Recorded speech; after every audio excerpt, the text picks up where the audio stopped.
I used to believe that if I loved enough, gave enough, endured enough, my son would never forget who I was. But I was wrong. On his wedding day, someone asked who I was. His bride smiled politely and said, "Oh, she used to work for Aaron's family." I stood there, surrounded by laughter, feeling like a shadow no one could place. I walked away. No one called. No one noticed. In my purse were a few folded test results. The doctor said I didn't have much time left, but I didn't want to die as someone forgotten. I wanted to live, truly live, even if just once. So I wrote, I baked, I told stories. People began calling me the Sugar Lady. They didn't know my name, but for the first time in my life, I did. My name is Margaret Lee, and I'm 64 years old. If you saw me today, just a woman in a small sunlit kitchen, kneading dough with weathered hands, you might think I've lived a quiet, uneventful life. But every wrinkle on my skin, every scar tucked behind my silence, has a name, and almost all of them trace back to one: Aaron. I was 29 when my husband died in a car accident on a rainy Friday night. The knock on the door came just after midnight. I still remember the officer's hat was soaked, the brim dripping onto my welcome mat. I didn't cry right away. Instead, I walked into the nursery where Aaron, barely 2, slept in a onesie that said "Mommy's Little Star." I sat there in the dark, whispering promises to him. I promised he would never go without, that he would never feel like I did now, abandoned, half alive. I took 3 jobs that year. By day, I filed insurance claims. At night, I cleaned office buildings. On weekends, I stitched hems for neighbors, wedding dresses, prom gowns, church choir robes.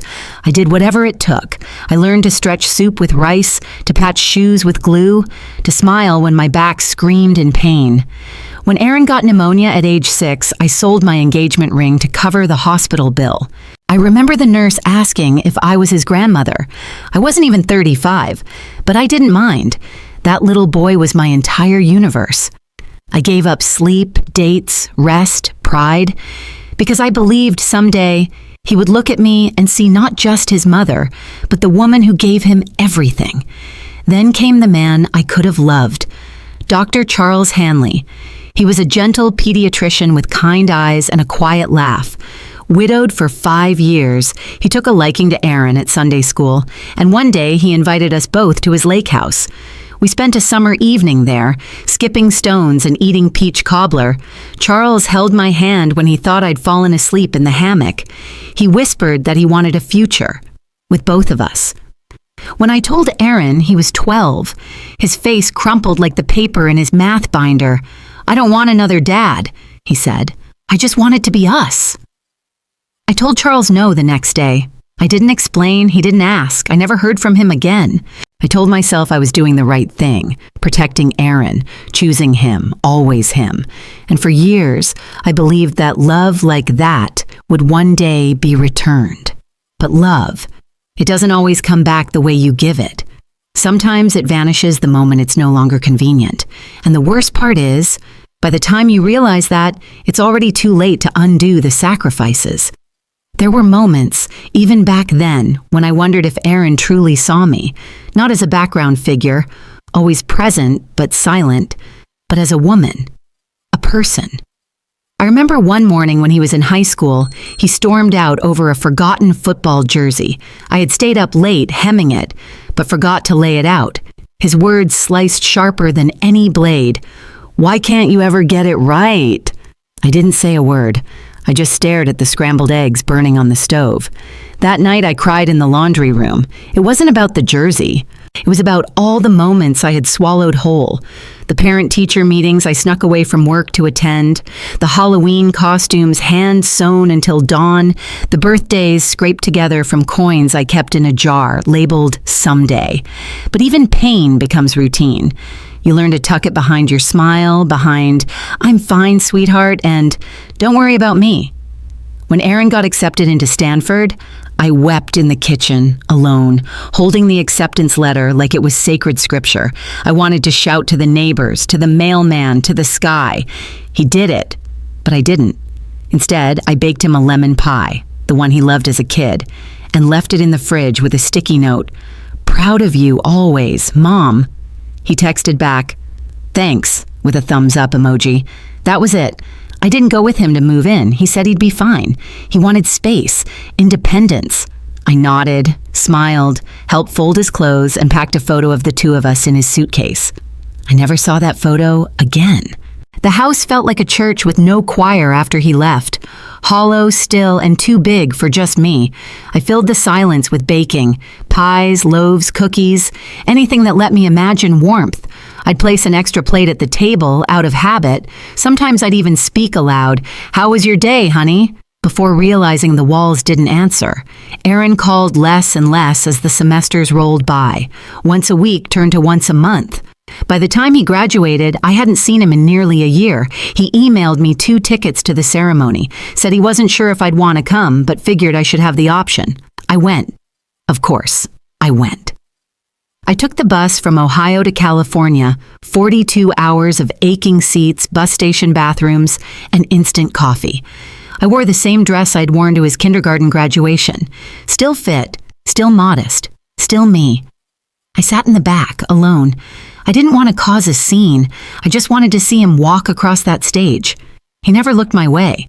No wave, no smile, nothing. But I clapped. I clapped until my palms stung. And that night, as I lay on the thin motel mattress with springs poking my back, I whispered the same thing I'd said when he was born. "I'm so proud of you." And I meant it, even if he didn't remember my face anymore. After graduation, Aaron moved to Chicago for a job in tech. He told me over voicemail, said he was busy but would visit soon. Soon became a year, then 2. I stopped setting the table for 2. I still called every Sunday at 4 p.m. sharp, even if it went to voicemail. I'd leave messages about my garden, the new curtains I sewed, or how the neighbor's cat kept sneaking into my kitchen. I never said I missed him. I figured he knew. But the truth? I missed him like breath, like heartbeat, like gravity. He came home once, unexpectedly, on Christmas Eve. I remember standing in the kitchen, hands in flour, when I heard the door creak. My heart skipped. He was taller, leaner, dressed in a sleek coat I'd never seen before. He hugged me quickly and said, "This is Lana." She was everything I wasn't. Poised, polished, sharp heels clicking against my worn hardwood. She smelled like a department store and spoke like a news anchor. She smiled, but it didn't reach her eyes. I made pot roast and sweet tea. They barely touched it.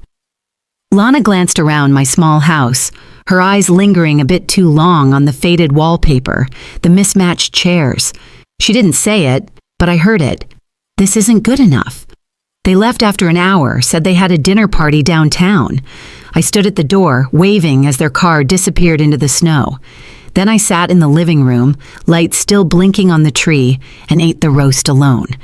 The meat had gone cold, but I chewed anyway, because chewing made the silence less unbearable. A week later, Aaron called, said they were engaged, said the wedding would be small, mostly friends from work and Lana's family. "You understand, right, Mom?" I said yes, because that's what I always said. He offered to send photos. "We'll live stream it," he added, as if it were some kind of gift. And that was the moment, right there in that frozen second, I felt something inside me shift. Not break, not crack, just shift. Like the ground had tilted ever so slightly and I'd lost my footing. I wanted to scream, to ask, "Did you forget who held you when you cried over that science project? Who stayed up 4 nights sewing your Halloween costume because you wanted to be a dragon and the stores only had Batman?" But I didn't. I just nodded, though he couldn't see it, and said, "Of course, honey, whatever makes you happy." I think that's when I realized the woman I used to be, the one who sacrificed everything, had already disappeared, and no one had even noticed. The wedding came and went. I watched it on a flickering live stream link Aaron sent the night before. It kept buffering, freezing every few seconds, but I sat through the whole thing like it was gospel. He looked handsome, of course. Lana was radiant in a sleek ivory gown, the kind I'd once dreamed of wearing myself, back when I still allowed myself to dream. No one mentioned me, not even in the speeches. when the officiant asked, "Who gives this woman to be married?" Lana's father stepped forward, proud and present. When it came time for Aaron, he simply said, "I was raised by strong people," and moved on. I waited for a name, a glance, a pause. There was none. I shut the laptop gently, like closing the lid of a coffin. Then I walked into the kitchen and made tea. Chamomile. 2 sugars, no cream. The routine steadied my hands, gave my heart something to cling to. That night, I pulled out the old wooden box I kept tucked beneath my bed. Inside were scraps of a life no one else remembered. Aaron's first tooth in a cotton pouch, the crayon drawing he'd made in 2nd grade of Mom and me at the zoo, a faded birthday card that read, "You're the best, Mom, even better than pizza." I ran my fingers over those artifacts like a blind woman reading Braille. Proof that once I had mattered, that once I was seen. And then, just as quietly, I packed a single suitcase. No dramatic exit, no angry phone call. I left a note on the fridge. "Take care of yourself. Love my..." Then I walked out the front door with nothing but my clothes, my purse, and the last remnants of a love that had nowhere else to go. No one called. No one came looking. And for the first time in my life, I understood something brutal and beautiful. Love is not a guarantee of being remembered. Sometimes, the more you give, the more invisible you become. I moved into a tiny studio apartment above a laundromat in a town no one had heard of. The walls were thin. I could hear the clack of washing machines below and the constant hum of dryers spinning, like time I could never reclaim. There was one window, small, square, and smudged with dust, but every morning it let in just enough light to remind me I was still alive. I didn't tell Aaron where I'd gone. He didn't ask. I assumed he thought I was still in the old house, still tending the garden he no longer remembered, still baking cookies that no one would eat. But I had left that version of myself behind, buried in the empty driveway where I used to wait for his car to pull in. Life became quiet. I found a part-time job at a thrift store down the street. It paid next to nothing, but the old women who came in made it feel like community. I mended clothes no one wanted and rearranged dusty teacups on sagging shelves. And somehow, it was enough. Until it wasn't. One afternoon, I was sorting through a box of donated books when my phone buzzed. It was a text from an unknown number. Just one line. "Hey Margie, Lana says we should invite you to the baby shower. It's next Saturday, no pressure." Margie. That was what Lana always called me, like I was a stranger, not Mom, not even Margaret, just Margie, casual, distant, forgettable. I stared at the screen for a long time. My thumb hovered over the keyboard, then dropped. I didn't reply. That night, I made myself a sandwich and sat on the floor, flipping through an old photo album I had almost thrown out during the move. One photo stopped me cold. Aaron at age 7, wearing a crooked crown made of tin foil, frosting smeared across his cheeks. Beneath it, in my handwriting, "King of my heart, always." But kings grow up. They find new kingdoms, and sometimes they burn the bridges that led them there. The next morning, I donated that photo album to the store. Not out of anger, not out of spite, I just let go. The next few days passed in a strange quiet. Not the peaceful kind, but the heavy, hollow kind that settles behind your ribs like fog. I went to work, folded blouses no one would buy, smiled at strangers I'd never see again. But that text, it lingered. Like a mosquito bite under the skin, never breaking the surface, but impossible to ignore. Lana wanted me at the baby shower, not because she missed me, not because she cared, because it looked good, because inviting the mother-in-law completed the social puzzle. And I knew, God, I knew, what would happen if I went. I'd sit in a folding chair at the edge of the room next to the buffet table, sipping lukewarm lemonade while they passed around designer onesies and talked about nursery wallpaper. They'd call me Margie, smile too wide, ask me where I'd been but not care enough to listen. Still, I considered it for a moment, because part of me, some raw, unhealed part, still wanted to be wanted. Still clung to the hope that maybe, just maybe, Aaron would turn to me and say, "Mom, I'm glad you came." But hope, at my age, is a dangerous thing. It doesn't float, it latches, and when it breaks, it shreds everything it touches. So instead of replying, I took a long walk. The town was quiet, tucked between hills and half-abandoned railroad tracks. I passed a bakery with its windows steamed over, a used bookstore with a hand-painted sign, and a mural of a woman releasing doves into the sky.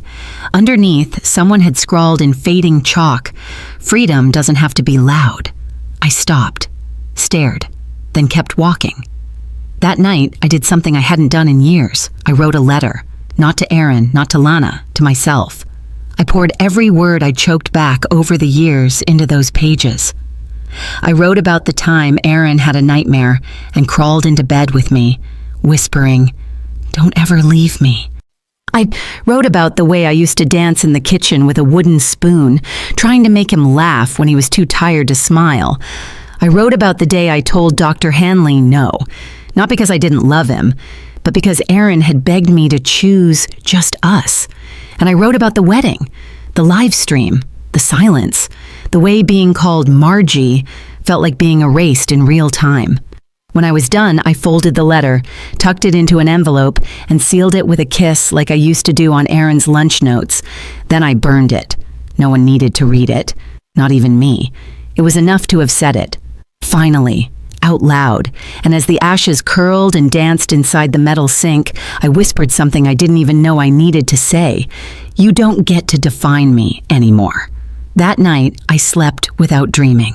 And in the morning, for the first time in a long time, I didn't reach for my phone.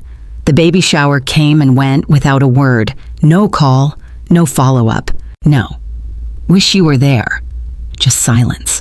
The kind that isn't loud or cruel, but surgical, clean, intentional. The kind that says, "We've moved on, you're not part of this chapter."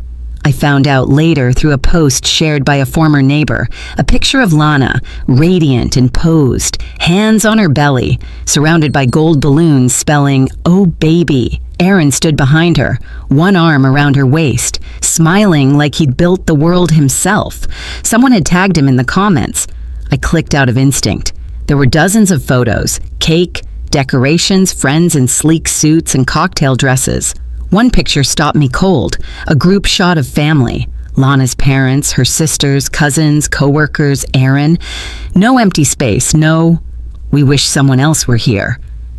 No one noticed I was gone. That night, I lay in bed staring at the ceiling. The old light fixture buzzed faintly above me, a tired sound that seemed to echo everything I couldn't say. I wasn't crying, I wasn't angry, I was absent. Like someone had taken a pair of scissors and snipped me out of the frame. The next day at work, my manager, a kind woman named Ruby, who wore purple eyeliner and hummed old gospel songs, asked if I was okay. "You look like you've been staring at the end of the world," she said, half laughing. "Maybe I have," I replied, "or maybe I just realized I'm not in the story anymore." Ruby tilted her head, then gently placed a hand over mine. "You don't need to be in their story to write your own," she said. It stuck with me, like a seed lodged somewhere in the soil of my chest. That evening, I walked home slower than usual, passing the same mural I'd seen before, the one with the doves and the chalk message. This time, the words had been smudged by rain, barely visible. "Freedom doesn't have to be loud." I stared at it, heart clenching, then added a new line beneath with my own piece of chalk. But silence can be powerful. As I stood back to admire the words, a voice behind me spoke. "Nice addition." I turned to see a woman about my age, wearing a denim jacket with paint on the sleeves. Her eyes were kind, curious. "I'm the one who painted the mural," she said. "People write under it all the time. You'd be surprised how many stories are hiding in chalk." I smiled. Sometimes stories need to be whispered first, before anyone can hear them. She nodded, then handed me a stick of pink chalk. "Write yours." And so I did, just one word. Beginning. A few weeks later, I received a thick ivory envelope in the mail with my name, Margaret Lee, written in careful cursive. For a second, my heart leapt. Maybe Aaron had remembered my real name. Maybe it was a note of apology, of reconciliation. Maybe he had finally seen me.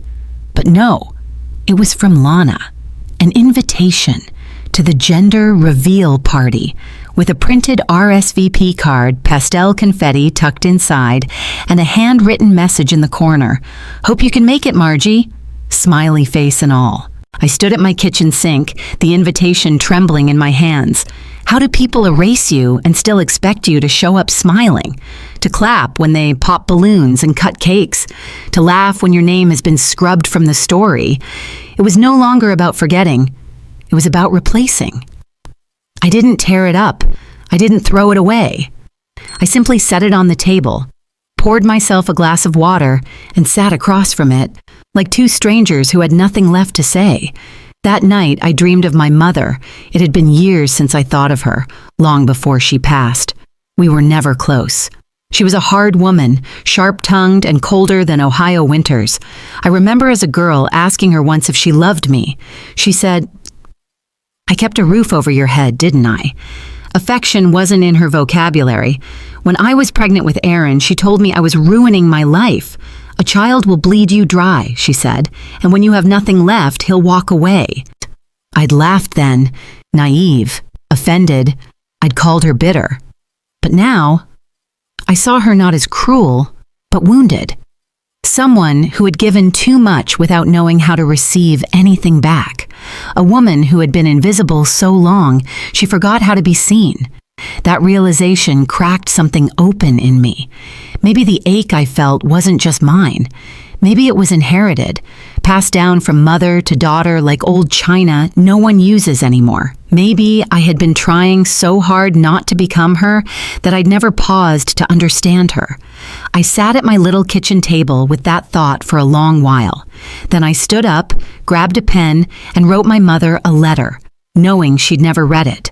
I told her I understood now, that loving someone doesn't make them love you back, that sometimes the things we do in silence echo louder than words ever could, that maybe she had been doing her best in the only way she knew how.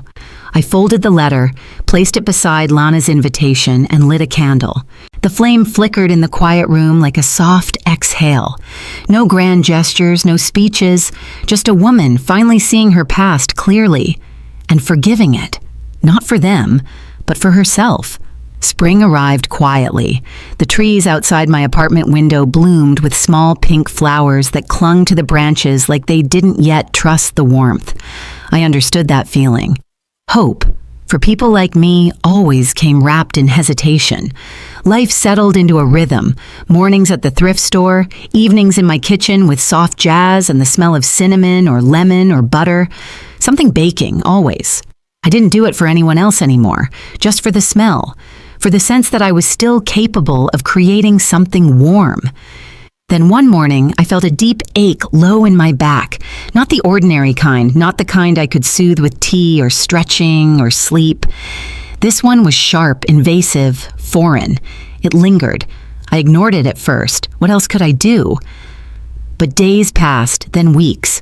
The pain grew worse. I couldn't kneel to reach the lower shelves at work. I stopped baking. Even lifting the tea kettle felt like dragging bricks. Finally, I went to the clinic down the street. The nurse was kind, young, too cheerful for the word oncology to fall so easily from her lips. They ran the tests. I waited alone. The diagnosis was delivered in a bland room with gray walls and a water cooler that gurgled every few seconds like a nervous tick. Uterine cancer, stage 2, early but aggressive. I sat there blinking, as if the doctor had spoken in another language. He said something about treatment plans and prognosis, about options and time frames, but I only heard one thing: not much time. I nodded politely, took the pamphlets, said thank you, then walked home through streets that looked the same but now felt entirely different. That night, I didn't cry. I didn't scream or call anyone. There was no one to call. Instead, I sat at my small dining table and opened an old tin box where I kept loose papers, recipes, clipped coupons, forgotten grocery lists. Buried among them was a wrinkled envelope addressed in childish handwriting to Ms. Margaret, my favorite grown-up in the world. I recognized the name before I opened it, Jenna. She had been in my life for only a few months, years ago. Back when I volunteered at a community youth program while Erin was in college, Jenna was 7, shy and brilliant. Her mother was in rehab. Her father was absent. Every week, we'd bake muffins or draw or read stories. She once told me I smelled like cookies and hugs. The day she left, she hugged me tighter than any child had ever done before and whispered, "When I grow up, I'm going to take care of people, just like you took care of me." She sent me this letter a year later from foster care, said she was doing well, that she wanted to be a nurse someday. I had tucked it away, thinking she'd forget me. Children usually do. But now, holding that letter, I realized someone had remembered me, even if only once, even if only for a while. And in a world where I felt completely invisible, that memory lit a match in the dark. The next morning, I dug through every drawer and shoebox in my apartment, searching for more letters, photos, any fragment of the time I had with Jenna. I found only one, a faded Polaroid of the two of us, grinning in aprons dusted with flour, her tiny hands holding up a tray of burnt cookies like they were made of gold. She had written on the back in purple marker, "We made magic." I hadn't thought about those words in years, not when Erin left, not when Lana smiled through her teeth, not even when I walked away from everything I'd ever built. But now, they shimmered in my memory like a spark refusing to die. We made magic. Jenna had been a child, but in those afternoons with her, I remembered who I was outside of motherhood. I was funny, creative, gentle, seen. I spent the afternoon writing her name into every search bar I could find. Jenna with 2 N's. Last name unknown. City? No idea. I called the old community center, left a message that probably sounded more desperate than I intended. Nothing came back. Still, something inside me refused to settle. Maybe it was the looming threat of cancer. Maybe it was time slipping through my fingers. Maybe it was just the unbearable need to feel remembered by someone. So, I sat down at my kitchen table again and began to write. Not a letter this time, but a story. The words came slowly at first, like cautious footsteps. Then they poured. I wrote about Jenna, about the muffins, the laughter, about Erin when he was small and used to ask for lullabies made up on the spot. I wrote about the loneliness that comes from giving everything away and realizing no one noticed you disappeared. It wasn't bitter. It wasn't angry. It was honest. When I finished, I signed it. From a woman who still believes in magic. And then, without really knowing why, I created a blog. It took me the whole evening to figure out how. I picked a soft blue background, uploaded the old Polaroid as a banner, and called it Sugar After Rain. I posted the story, just one, just for me. I didn't expect anyone to read it, but something about seeing it there, alive in the world, brought a strange comfort, like leaving the porch light on, even when you know no one's coming home.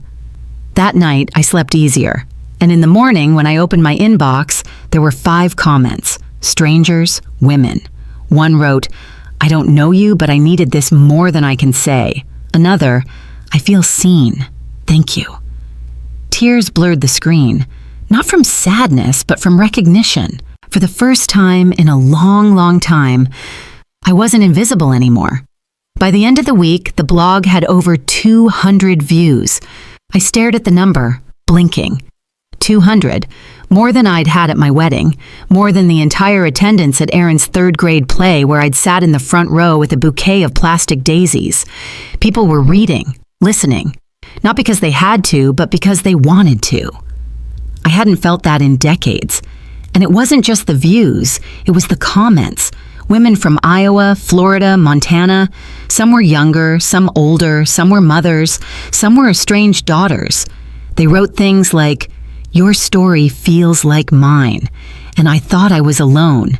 One woman named Teresa wrote, "Your line, 'Love doesn't guarantee remembrance,' broke me." My own mother passed away thinking I hated her. I didn't. I just didn't know how to tell her I didn't stop needing her. I read that line 5 times, then 6. I realized then, this blog wasn't just about me anymore. It was about every woman who had ever poured her soul into someone and received silence in return. I began writing every day. Small pieces, memories, moments, quiet truths I'd never said aloud. I wrote about the sound Aaron made when he laughed in his sleep as a toddler, about the time I danced barefoot in the rain just to make him giggle, about the silence after he left and how it echoed worse than any slammed door. Each post was a kind of exhale, a release. And then one night, I wrote about the diagnosis. I hadn't planned to, but my hands typed the words before I could stop them. They told me I have cancer, stage 2. It's early, but it's loud. I didn't ask for pity. I didn't even ask for prayers. I just wrote the truth. Within hours, the responses flooded in, dozens, then hundreds. Stay strong. You're not alone. I beat stage 3. You can too. My mother didn't tell me until it was too late. Thank you for your courage. You gave me the push to get my first mammogram. I read them all. Every line, every story, and somewhere between all the names and pain and hope, I saw one comment that froze me.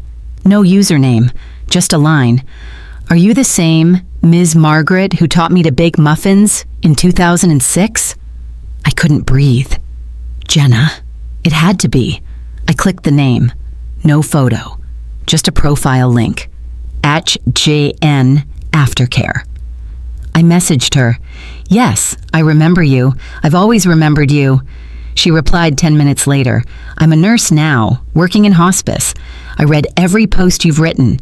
You saved me again.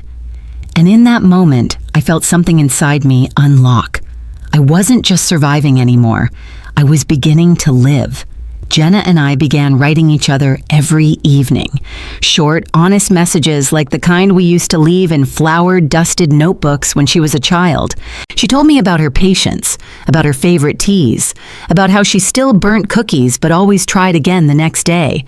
I told her about the thrift store, the ache in my back, the joy of anonymous kindness. We didn't speak of the cancer again, not directly, but she began sending links, articles, natural remedies, playlists of soft music. She even mailed me a box of homemade lavender lotion. Inside was a note. Because you taught me how to take care of others. Now let me take care of you, even if just this much. Some days I still woke with pain. My bones screamed, my stomach turned, but the weight was lighter now, shared between words and memory. One afternoon, while closing up the thrift shop, Ruby peeked her head around the corner with a crooked smile. There's someone asking for the cookie blog lady. I blinked. What? She handed me a note scribbled on a coffee receipt. To Sugar Lady. You made me remember my own mother. She died before I said thank you. I read every word now with both our hearts. LT. I stepped outside, but whoever had left it was already gone.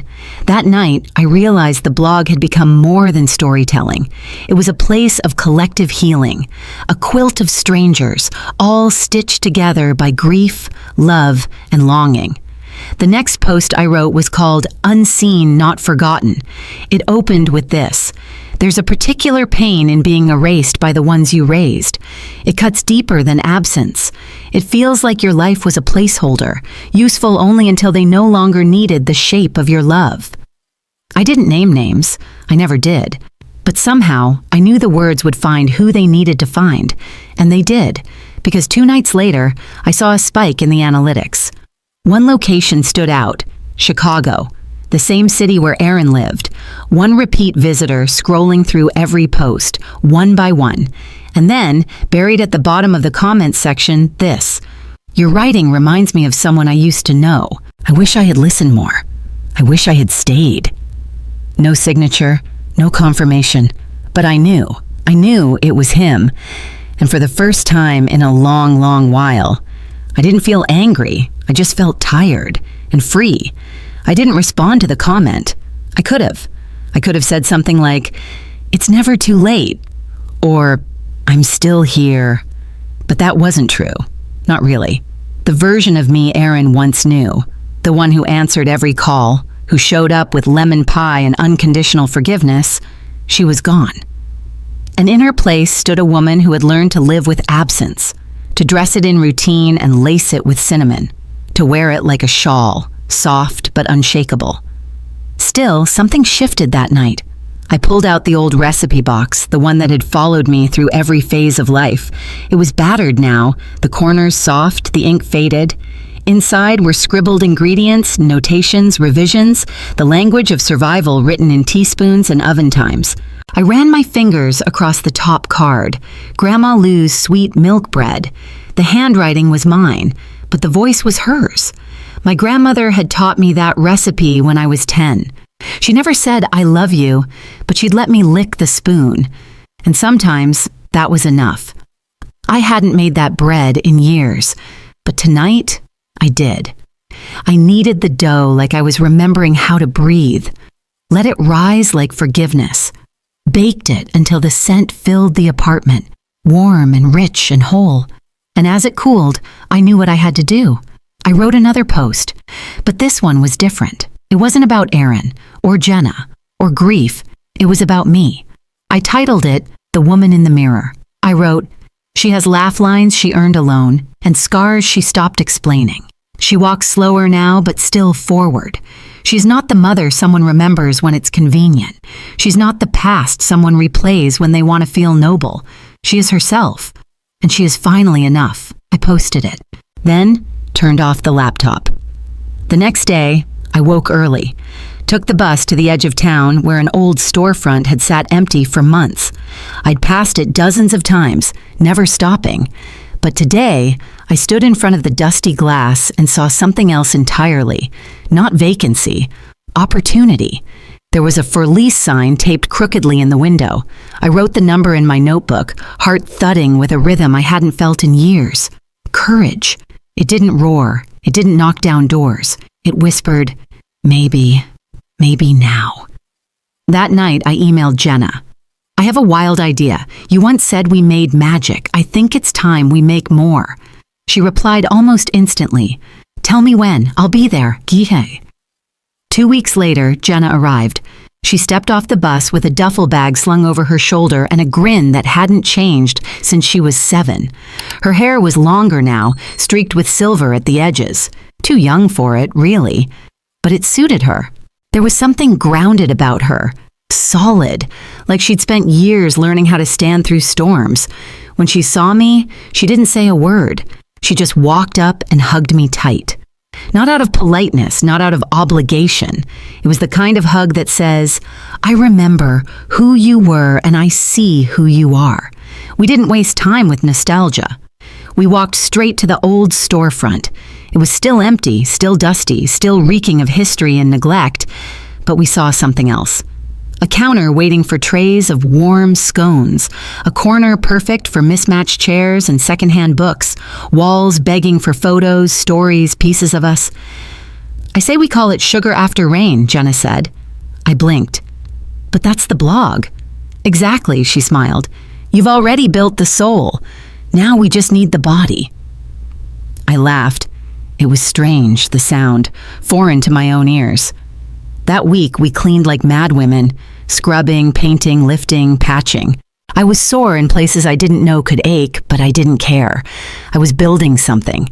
Not for Aaron, not for a man, not for the version of me that was always waiting for someone else to lead. I was building this for me. Jenna worked with a precision I admired. She handled permits, sourced ingredients, reached out to old clients and local vendors. I handled the recipes, the rhythm, the feeling. Every day, I tested batches, muffins, cookies, shortbread bars. I wrote their stories on little cards beside each display. These lemon scones remind me of the time I almost fell in love. This chocolate loaf helped me through a long goodbye. It wasn't just baking. It was storytelling through flavor. A soft launch turned into a neighborhood event. Women I didn't know brought friends. Elderly men wandered in for coffee and stayed for the comfort. A young mother cried into a peach tart and whispered, "I needed this more than I knew." Jenna looked at me one night as we wiped down the counters and said, "You know what we did here, right?" "What?" "We built a place where invisible people become real again." And she was right. Because somehow, between sugar and silence, flour and forgiveness, I had found myself. It was the third week after our soft opening when a familiar name popped up in the blog's comment section again. Same vague username, same soft tone. Your lemon scones tasted like the ones my mother used to make. Funny how memory can punch you in the gut like that. Thank you for whatever this is. There was no signature, no acknowledgement of who they were, but I knew. Somehow, when your bones have been shaped by a person's absence long enough, you can still feel the echoes of their return. It was Aaron.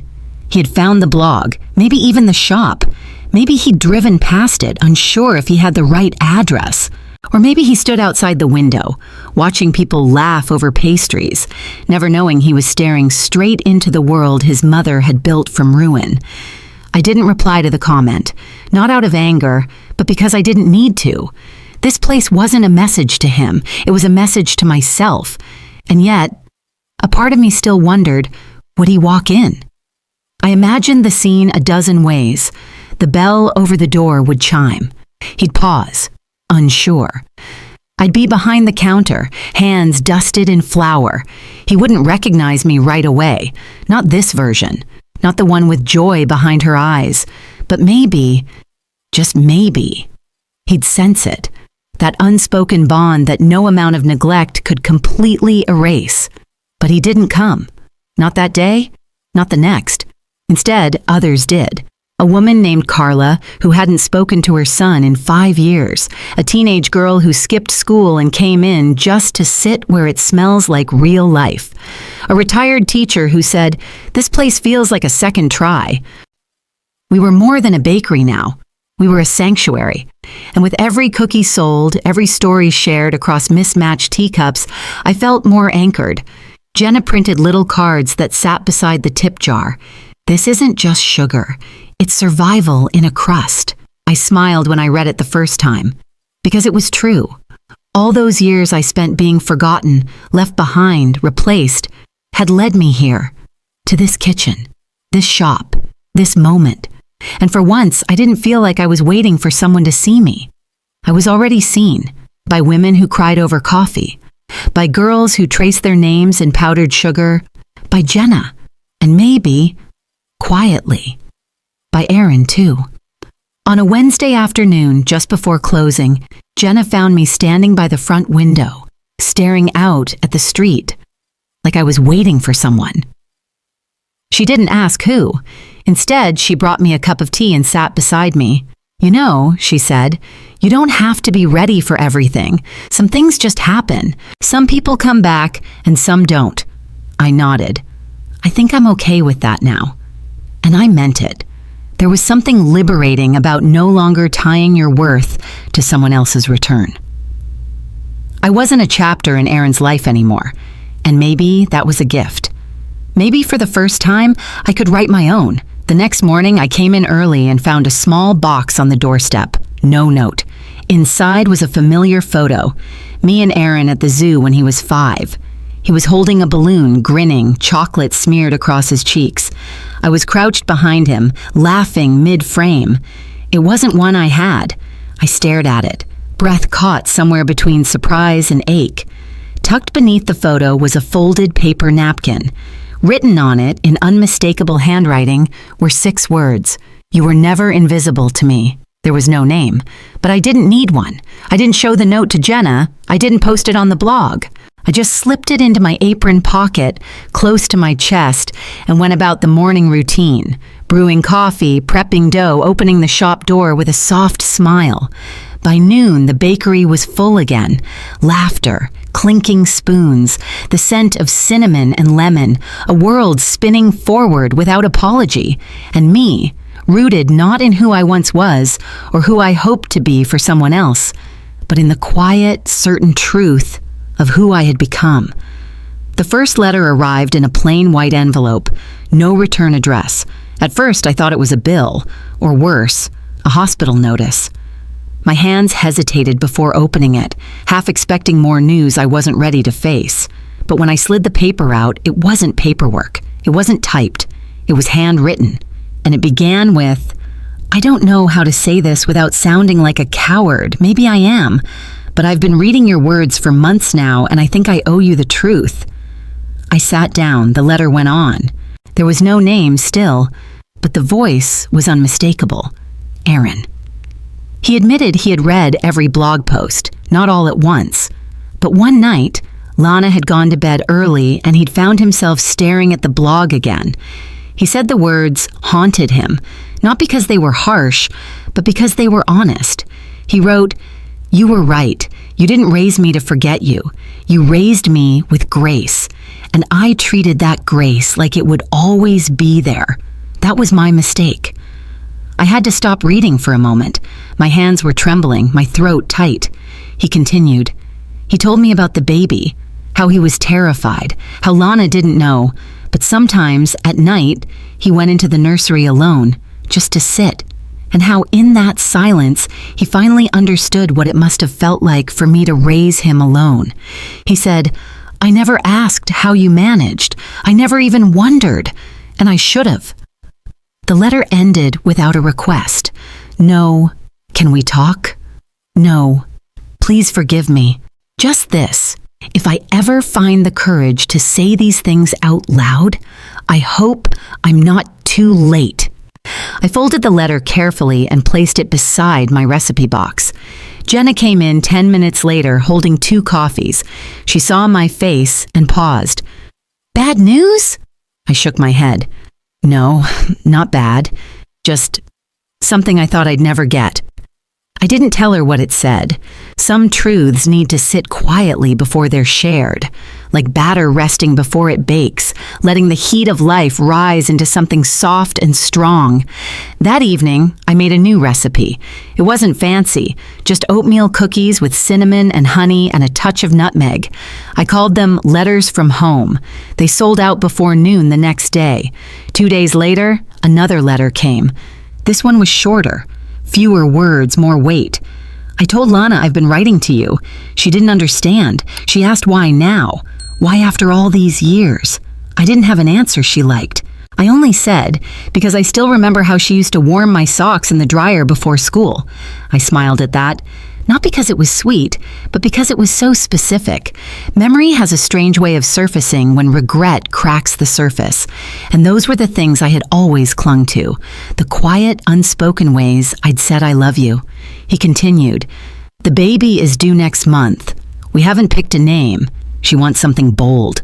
I keep thinking about names you used to hum in lullabies. I didn't realize how many of those songs were your own inventions until now." It ended with, "I don't expect anything. I just wanted you to know you live in him already, even if you never meet." I read that sentence over and over, even if you never meet. It felt like a blade wrapped in kindness, because truthfully, I didn't know if I would meet him. The cancer was slow but present. I had refused treatment again. I wanted my final days to be mine, to be filled with vanilla and sugar, not hospitals and machines. Still, I wanted to meet that child, not because I needed to be a grandmother, but because I wanted to see the part of Aaron that might grow up wondering where the warmth in his cookies came from. I didn't reply with a letter. I baked instead, a new cake, a 3-layer almond sponge with lemon curd and cream cheese frosting. I topped it with crystallized violets and called it Hope Between Lines. I didn't list it on the menu.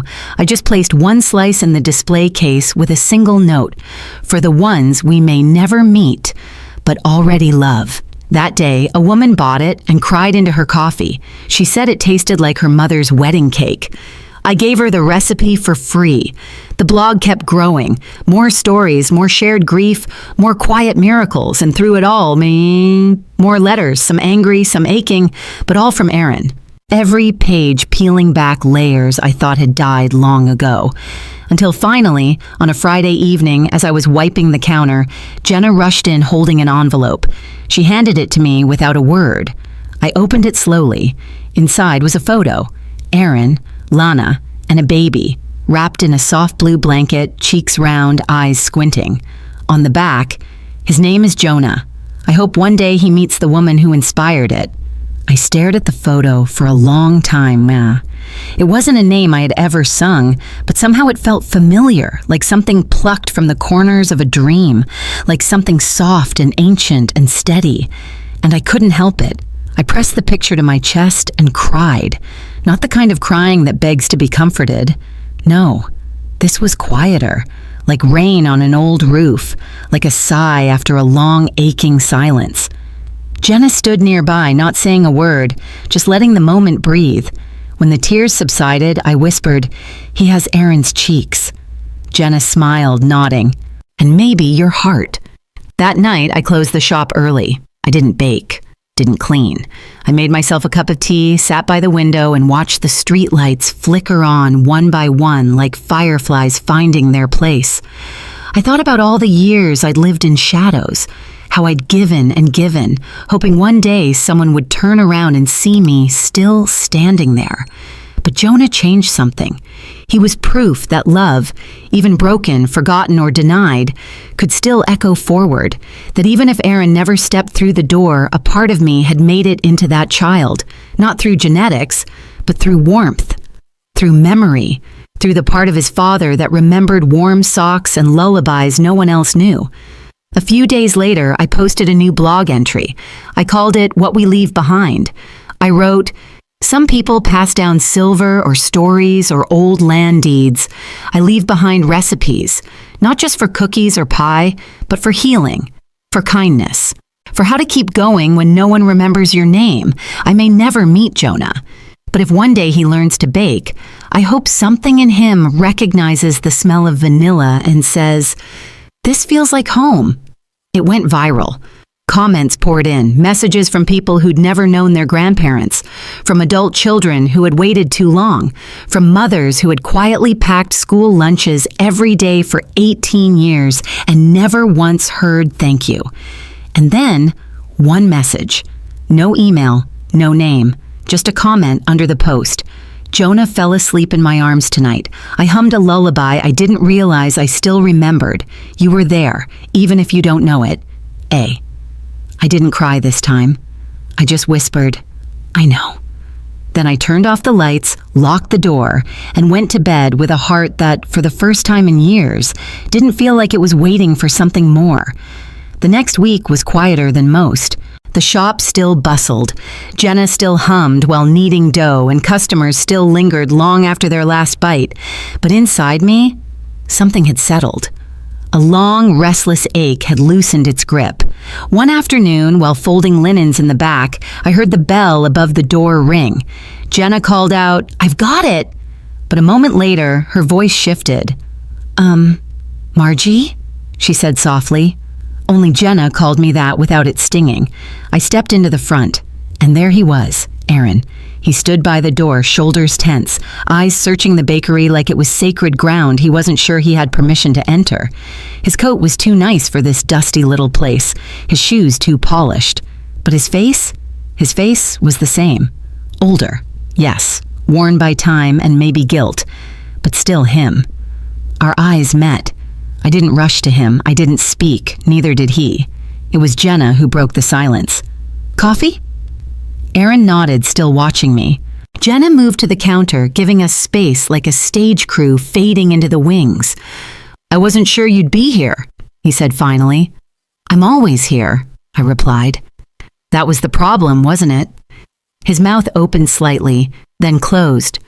"I've been reading your words for months," he said, "every night after Jonah falls asleep." I nodded. "I know." He stepped closer, holding something in his hand. A small box. He placed it gently on the counter between us. "I brought you something." I looked down. Inside was a set of recipe cards, copies of mine, neatly handwritten in his slanted, nervous pen. Lemon pie, cinnamon rolls, oatmeal cookies. "I wanted him to have them," Aaron said, "from you." I touched the cards. My hands shook. "I was so angry for so long," he said quietly. "At myself. At you. At how easy it was to forget the people who built me. And now, I'm tired of forgetting." I looked up at him. There were no tears, no dramatic hug, just truth. And sometimes that's more sacred than reconciliation. I walked to the pastry case, took out a slice of almond sponge cake, and handed it to him on a plate. He took it, sat down, ate slowly. Jenna refilled his coffee once. That was all. When he finished, he stood up. "I won't stay," he said. "I just needed you to see me see you." He turned toward the door, paused, and said, "You were always the home. I was just too far away to feel it." And then he left. The bell above the door chimed like a punctuation mark. I didn't follow. I didn't need to. I turned to Jenna, who had quietly wiped a tear from her cheek. She smiled. "So, then, what's next?" I looked around at the little shop, at the stories baked into every shelf, at the empty chair still warm from where he sat, and I said, "We keep going." Because healing doesn't always come with fireworks. Sometimes it comes with cake. Autumn came gently that year, as if the world itself had softened its edges for me. The leaves outside the shop turned golden, drifting slowly onto the sidewalk like blessings. Mornings were cooler.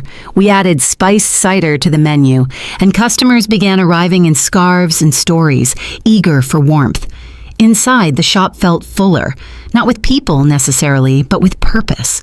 One day, a woman came in with a girl no older than 10. The child was quiet, clinging to her mother's coat. The woman whispered, "Her name is Lila. She doesn't talk much. Her teacher said she might like it here." I knelt beside the girl and smiled. "We don't need words to make cookies." Lila blinked at me, then reached for a whisk. We spent that afternoon making thumbprint jam cookies. Her hands were small but steady. She pressed her thumb into each dough ball with quiet precision, then carefully spooned strawberry jam into each well. When the timer dinged, she looked at me with wide eyes. "They smell like sunshine," she whispered. It was the only thing she said all day. After they left, I sat at the counter and cried. Not because I was sad, but because I'd seen myself in that girl. Small, quiet, needing something she couldn't explain. I realized then, this was my legacy. Not motherhood, not forgiveness, but creation. The kind of creation that gives others a space to heal. That night, Jenna and I stayed late, rearranging the shop to make space for a small table in the back, a place for kids. We stocked it with crayons, cookie cutters, blank recipe cards. Above it, we hung a hand-painted sign, "Where little hands make big magic." We didn't advertise it, but by the end of the week, it was never empty. Sometimes I'd hear the soft clatter of measuring spoons or the giggle of flour-dusted joy, and I'd smile without needing to look. One evening, Jenna approached me with a folder in hand. "What's this?" I asked. "Business paperwork. If anything happens, it's yours and mine. No one else's. We're partners, Margie. In sugar, in memory, in magic." I hesitated. She saw it. It's not about dying. It's about living well while we still can. I took the pen, signed it, and in that simple moment, I understood something I'd never been able to say out loud.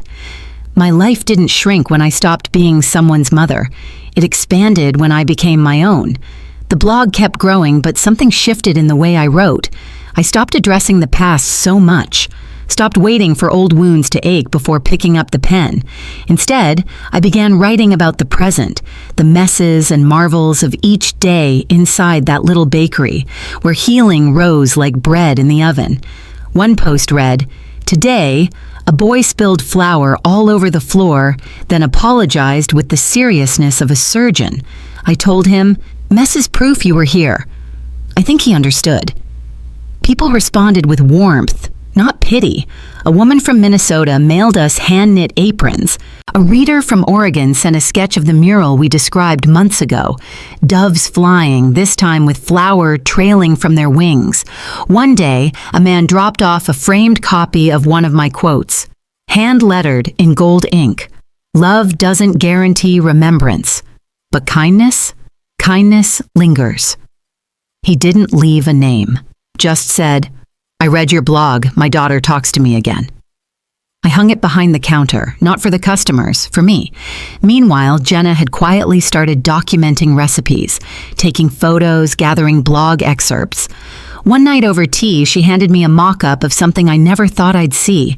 Sugar After Rain, Stories and Recipes for Remembering. A book, my name on the cover. "I think it's time," she said. I stared at the pages, my words, my cinnamon roll photos, my stories paired with lemon pound cake, and apricot tart. I couldn't speak. "You gave the world a piece of yourself," she said. "Let it give something back." We sent it to a small press. A month later, they said yes. The day the first printed copy arrived, I held it like I was holding my younger self, scared, unseen, still hoping for someone to say, "You matter."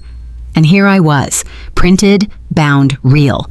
I placed the first copy on a shelf in the bakery next to the old recipe box. Above it, I wrote a note. "This is what happens when you stop waiting to be remembered and remember yourself first." Customers began asking for signed copies. One woman cried while holding hers, whispering, "My mother never told her story. I'm going to write mine now." Some days my body ached more than others. The diagnosis still lingered, a quiet shadow. But instead of fear, I carried something else now, presence. I didn't count time in months or scans. I counted it in cookies given freely, in children's laughter, in pages turned, in names finally said with love. And every so often, I'd still receive a letter, always unsigned, always from Aaron. But now, they weren't filled with guilt. They were filled with updates, little glimpses. Jonah helped me make muffins. He said they tasted like dreams. Lana's learning to bake. She burned her first batch and cried. I didn't laugh. "I told him about you. I told him everything." And in those words, I saw something I hadn't dared to believe. Legacy wasn't about being remembered by many. It was about being unforgettable to once. Winter rolled in softer than expected, blanketing the town in frost-tipped rooftops and breath you could see. The bakery took on a kind of magic. Fogged windows, flickering candles, and the smell of nutmeg dancing through the air. Every morning, customers arrived bundled in coats, cheeks pink, eyes bright, and every day someone new would come in just to say, "I read your story." They didn't always stay long. Sometimes they just left with a cookie or a copy of the book or a whispered thank you. One evening, after the last customer left, Jenna and I sat at our usual table near the front. We didn't say much, just sipped our tea and listened to the quiet hum of the heater. "I think we should add a wall," she said suddenly. "A wall." She pointed to the long stretch of bare plaster near the kids' table. "A legacy wall, for notes.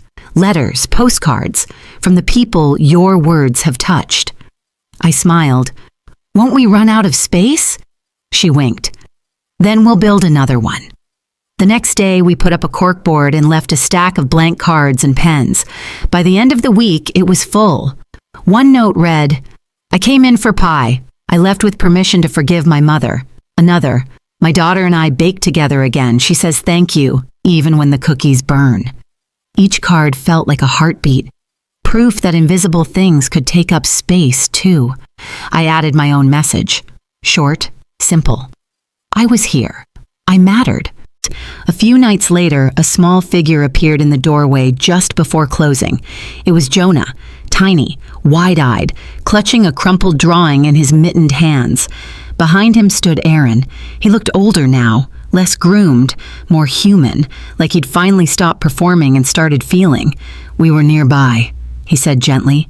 He begged to come in. Jonah walked up to the counter and handed me the paper. It was a picture of 3 people in front of a house with steam rising from the windows. "I drew your bakery, Sal," he said. "Daddy says it's made of stories." I knelt down, tears pricking the corners of my eyes. "He's right," I whispered. "Would you like to add it to the wall?" He nodded, grinning. As I pinned it to the center of the legacy wall, I realized something. I no longer needed to be in the story. I had become the place the story happened. Spring arrived early that year. The air was warmer, lighter, filled with birdsong and the faint scent of something new.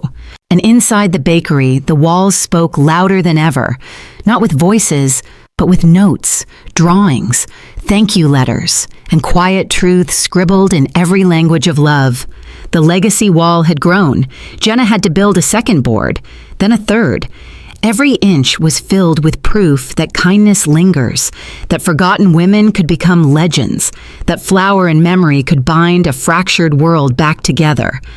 One morning, I came in early, before the ovens warmed, before the sun touched the countertops, and sat at the kids' table alone. I didn't feel sick, not really, but I felt the pull, the quiet knowing. I wasn't scared. I had lived more in the past year than in the 20 before it. I had told my story, not in bitterness, but in honey and heat. I had watched it ripple outward, gathering strangers and sorrow and healing like tide pooling back into the sea. Jenna came in late for once. Her hair was windblown, cheeks pink. She carried a small brown box tied in string. "What's this?" I asked. She smiled. "An advance copy of the second printing of our book." She set it in front of me, then added a folded piece of paper on top. I opened it. Inside, one typed line: "The National Book Council invites Margaret Lee to speak at our spring storytelling event. Voices that nourish." I stared at it. Then I laughed, loud and free. "You'll go, right?" Jenna asked. "Only if you bake the cookies," I said. We laughed together until the doorbell rang. Jonah. He came in with Lana this time.